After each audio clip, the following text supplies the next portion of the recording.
Skyrim is an old game by now, and most of us have been playing it for years. We have walked the many roads of this province of Tamriel for so long and know them like we know the backs of our hands. Every nook and cranny has been explored, and nothing in the wild really comes as a surprise anymore.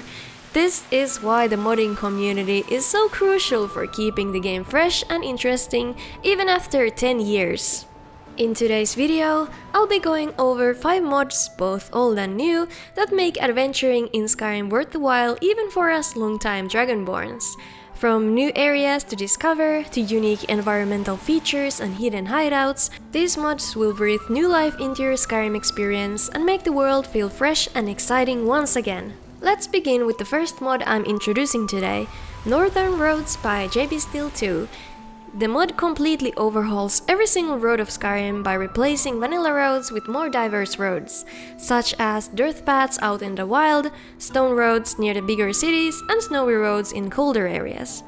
In addition to revamping the roads, the mod features a ton of new custom models like bridges, totems, and runestones to enhance the environment.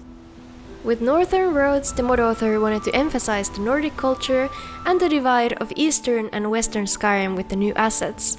Eastern Skyrim has been inspired by Scandinavians and the Vikings, and Western Skyrim has more Celtic and Slavic influence. The vision of the mod is clear and it is implemented well. The different areas stand out with their unique style and complement the environmental storytelling, in my opinion. These particular statues are my favorite, they look really cool.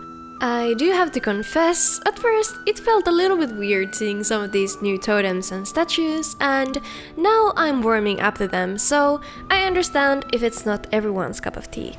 Altogether, the features of the mod include the new road textures, buildings and clutter, bridge replacers to every bridge in Skyrim, and of course LOD models, so remember to run Dindalod after installing if you wish to avoid those pesky pop-ins.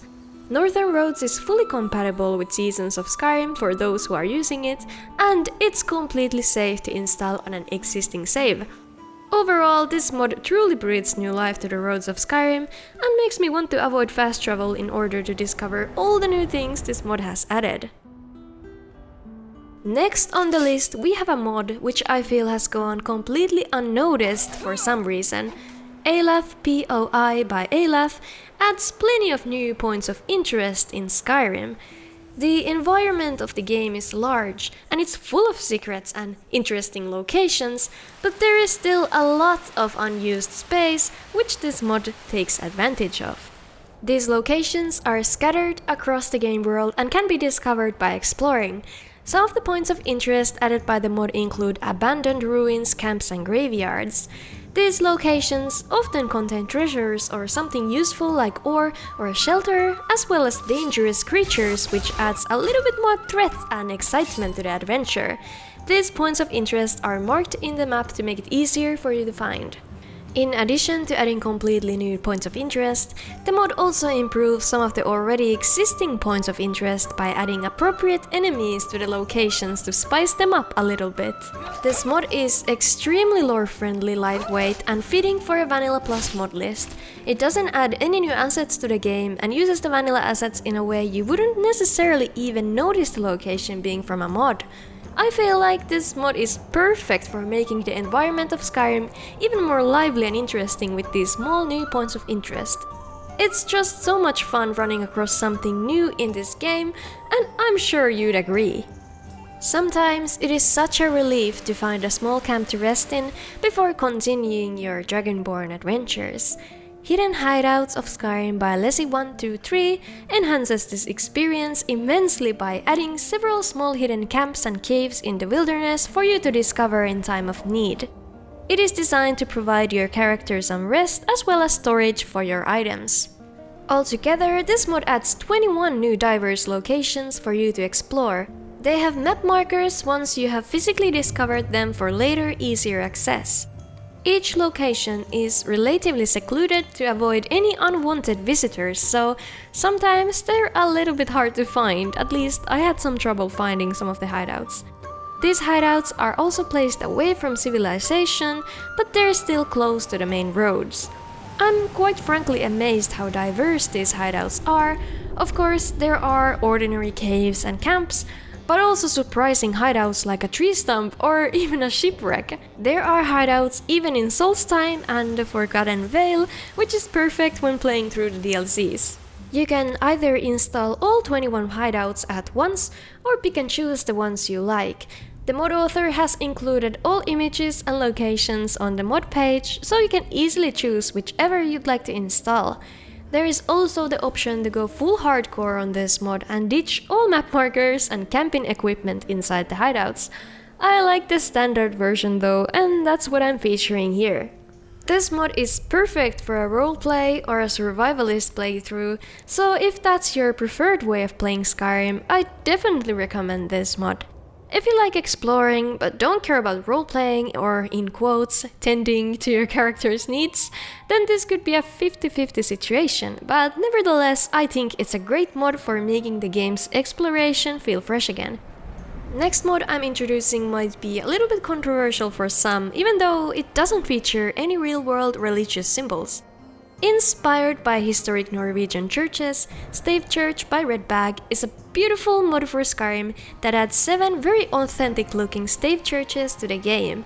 As the mod author says in the mod description, you're meant to choose only one, but absolutely nothing is stopping you from installing all of them like I did. These churches can be found in different locations throughout the province. Inside each church there are some benches and an altar dedicated for different Skyrim divines. Like I said, the mod doesn't feature any religious symbols from the real world we live in, so no need to worry about mixing such things with Skyrim. The mod doesn't add any new NPCs or quests, just the buildings for you to explore and liven up the environment. I myself find these stave churches to be mesmerizing and would love to see one in real life someday, but this mod is a good alternative for this stream for now. My favorite stave church must be the one in the Whiterun Tundra, but I suppose that's the most popular anyways. I also like the one in Riften because it makes the area look truly mystical. Overall, Stave Church is a great mod for anyone looking to amp up the Scandinavian atmosphere of Skyrim and explore some beautiful new locations and maybe get a blessing from one of the Skyrim divines. But hey, don't go anywhere yet, because there is still one incredibly quality mod on the list. As we know, Skyrim is full of incredible sights and adventures, but it can sometimes feel a little bit empty and desolate in the remote areas. That's where our last mod, Watchtowers of Skyrim by Countercruel, comes in. This mod adds 5 detailed and immersive watchtowers to the war-ravaged province of Skyrim, adding a new level of depth and realism to the game. The watchtowers are integrated seamlessly into the game world, so you can stumble upon them naturally as you explore. They do have map markers though, if you want to go fast travel and see them right away, which I understand completely. Each watchtower is unique in its design and appearance with a variety of different styles. One thing in common with these watchtowers is that the Skyrim landscape can be seen in all its majesty and beauty. Depending on the location, the view from watchtower can be breathtaking with panoramic views of rolling hills, forests and mountains and other natural features and landmarks of Skyrim. Well, especially if you're using Dindalod. In addition to just being pretty discoverable locations, these watchtowers may contain some low-level loot on them, and you don't have to worry about meeting any hostile creatures up on them, probably because most of the watchtowers are guarded. This guy's cousin's probably fighting dragons, and he's just sitting here on guard duty. Of course, there already are watchtowers in vanilla Skyrim, but I think these additional watchtowers complement the history of the province as well as the ongoing civil war. They are placed in remote areas, and it is such a welcome sight to see a watchtower in the distance, providing shelter from the cold and shielding you from any predators of the night. I recommend this mod wholeheartedly, and it is certified cozy. That wraps up our look at these amazing exploration mods for Skyrim. I hope you found some new mods to try out and that they help to make the adventuring feel fresh and exciting again. Links to the mods can be found in the description box as always, so be sure to check it out. Remember to leave a like and comment if you enjoyed the video, and don't forget to subscribe to my channel for even more Skyrim mod content. Thanks for watching, and we'll look at some more mods in the next one. See ya!